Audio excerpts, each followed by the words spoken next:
India versus New Zealand series का third ODI match आज Holkar stadium में हुआ, जहां न्यूजीलैंड ने टॉस जीतकर बॉलिंग करने का निर्णय लिया।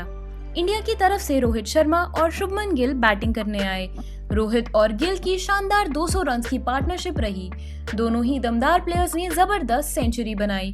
रोहित शर्मा ने 85 बॉल्स में 101 रन बनाए, जिसमें उन्होंने 9 चौके और 6 छक्के लगाए, लेकिन वो 26.1 ओवर में मिचेल ब्रेसवेल द्वारा बोल्ड हो गए।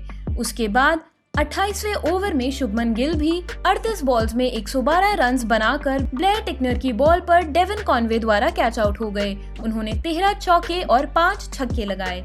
ईशान किशन ने 24 बॉल्स में 17 रन बनाए। उन्होंने 1 चौका और 1 छक्का भी लगाया, लेकिन वो हेनरी निकोल्स द्वारा रन आउट हो गए। विराट कोहली ने भी आज 27 बॉल्स में 36 रन बनाए, जिसमें उन्होंने 3 चौके और 1 छक्का लगाया, लेकिन वो जेकब डफी की बॉल पर फिन एलन द्वारा कैच आउट हो गए। सूर्य कुमार यादव ने 9 बॉल्स में 14 रन बनाए। उन्होंने 2 चौके भी लगाए। फिर वो जेकब डफी की बॉल पर डेविन कॉनवे के द्वारा कैच आउट हो गए। उनके बाद 43वें ओवर में वॉशिंगटन सुंदर भी 14 बॉल्स में केवल 9 रन बनाकर ब्लेयर टिकनर की बॉल पर डैरिल मिचेल द्वारा कैच आउट हो गए। वो अपने प्रदर्शन के दौरान केवल 1 चौका ही लगा पाए। अब मैदान में आए हार्दिक पांड्या और शार्दुल ठाकुर, जिनसे उम्मीद की जा रही थी कि वो किसी तरह से 390 या 400 के करीब इंडिया के स्कोर को ले जाएं। लेकिन शार्दुल ठाकुर 17 बॉल्स पर 25 रन बनाकर ब्लेयर टिकनर की बॉल पर टॉम लादम द्वारा कैच आउट हो गए। उन्होंने इतने कम वक्त में भी 3 जबरदस्त चौके और 1 छक्का लगाया। उनके बाद मैदान में आए कुलदीप यादव। हार्दिक पांड्या ने अपना अर्धशतक पूरा किया। उन्होंने 38 बॉल्स में 54 रन बनाए, जिसमें उन्होंने 3 चौके और 3 छक्के लगाए, लेकिन जल्द ही जेकब डफी की बॉल पर डेविन कॉनवे द्वारा कैच आउट हो गए। कुलदीप यादव 3 बॉल पर 3 रन बनाकर 100.0 रन रेट के साथ टॉम लादम के द्वारा रन आउट हो गए। इंडिया ने 50 ओवर्स में 9 विकेट के नुकसान पर 385 रन बनाए और न्यूजीलैंड के सामने 386 रन का टारगेट रखा। इस स्टेडियम के पिच पर स्कोर बनाना उतना मुश्किल नहीं था, जिस वजह से इतने बढ़िया स्कोर के बाद भी न्यूजीलैंड ये टारगेट आसानी से चेज कर सकती थी।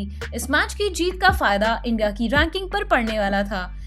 न्यूजीलैंड की टीम की तरफ से सबसे पहले फिन एलन और डेविन कॉनवे बैटिंग करने आए। फिन एलन आते ही दूसरी बॉल पर हार्दिक पांड्या द्वारा बोल्ड हो गए। सिर्फ 1 विकेट के नुकसान पर 12 ओवर्स में न्यूजीलैंड की टीम ने 85 रन बना लिए थे। हेनरी निकोल्स 14.5 ओवर्स में कुलदीप यादव द्वारा एलबीडब्ल्यू आउट हो गए। उन्होंने 40 बॉल्स खेली और 42 रन बनाए, जिसमें उन्होंने 3 चौके और 2 छक्के लगाए। डी मिचेल भी 25.1 ओवर में 31 बॉल्स में 24 रन बनाकर शार्दुल ठाकुर की बॉल पर हार्दिक पांड्या द्वारा कैच आउट हो गए। उन्होंने अपनी पारी के दौरान 2 चौके लगाए। टी लादम भी 25.2 ओवर्स में शार्दुल ठाकुर की बॉल पर हार्दिक पांड्या द्वारा कैच आउट हो गए। उन्होंने केवल 1 बॉल खेली और बिना खाता खोले ही वापस लौट गए। ग्लेन फिलिप्स भी केवल 7 बॉल्स पर 5 रन बनाकर शार्दुल ठाकुर की बॉल पर विराट कोहली द्वारा कैच आउट हो गए। उनके बाद डी कॉनवे 31.4 ओवर्स में 100 बॉल्स में 138 रन्स बनाकर उमरान मलिक की बॉल पर रोहित शर्मा द्वारा कैच आउट हो गए। उन्होंने 12 चौके और 8 छक्के लगाए। उनका प्रदर्शन बेहद लाजवाब रहा। मिचेल ब्रेसवेल ने 22 बॉल्स में 26 रन बनाए, जिसमें उन्होंने 3 चौके और 1 छक्का लगाया, बट वो कुलदीप यादव की बॉल पर ईशान किशन द्वारा स्टंप आउट हो गए। अब न्यूजीलैंड की टीम को जीतने के लिए चाहिए थे 72 बॉल्स में 109 रन और फील्ड पर बैटिंग कर रहे थे मिचेल सैंटनर और लोकी फर्ग्यूसन। 38.5 ओवर्स में अब फर्ग्यूसन भी कुलदीप यादव की बॉल पर रोहित शर्मा द्वारा कैच आउट हो गए। उन्होंने 12 बॉल्स में केवल 1 रन बनाए और इसी के साथ अब न्यूजीलैंड का जीतना बहुत मुश्किल लग रहा था। फर्ग्यूसन के पीछे पीछे डफी भी सिर्फ 2 बॉल्स खेलकर युजवेंद्र चहल द्वारा एलबीडब्ल्यू आउट हो गए।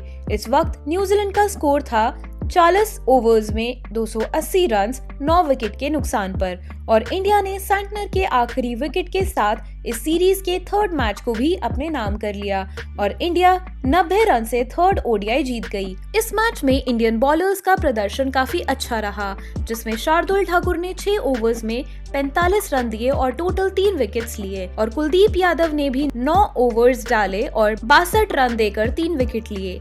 चहल ने 2 और पांड्या और उमरान मलिक ने 1-1 विकेट लिए। आज की इस जीत के साथ इंटरनेशनल ओडीआई रैंकिंग में 5010 पॉइंट्स और 114 रेटिंग के साथ सबको पीछे छोड़ते हुए इंडिया वर्ल्ड रैंकिंग 1 पर आ गया है। ऐसी ही अपडेट्स के लिए हमारे साथ जुड़े रहिए। मिलते हैं अगली वीडियो में एक नई अपडेट के साथ।